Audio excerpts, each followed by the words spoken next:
আমি একটা চ্যালেঞ্জ জানাইতে চাই। আমি চ্যালেঞ্জ করে বলতেছি যে যারা নতুন পার্টি গঠন করেছেন, ওনারা তো রাষ্ট্র চালিয়েছেন, এখনো চালাচ্ছেন ওনার অংশীদাররা। ওনারা যদি ওনাদের এই যে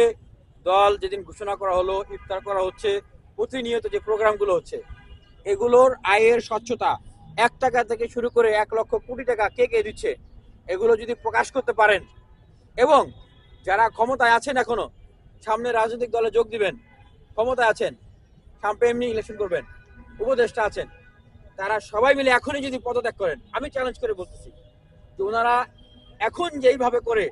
মিটিং মিছিলে লোক জমায়েত করতেছেন, ফ্লেভার নিচ্ছেন, মিডিয়া কাভারেজ নিচ্ছেন, বিভিন্ন জায়গায় জায়গায় ডিসি অফিস, সরকারি বিভিন্ন রিকুইজিশন মেকানিজমকে ব্যবহার করে দল গোছাচ্ছেন, প্রোগ্রেস করতেছেন, আমি চ্যালেঞ্জ করে বলতেছি পারবে না। আর যদি পারে, আমি রাজনীতি করবো না। আমরা রাজনীতি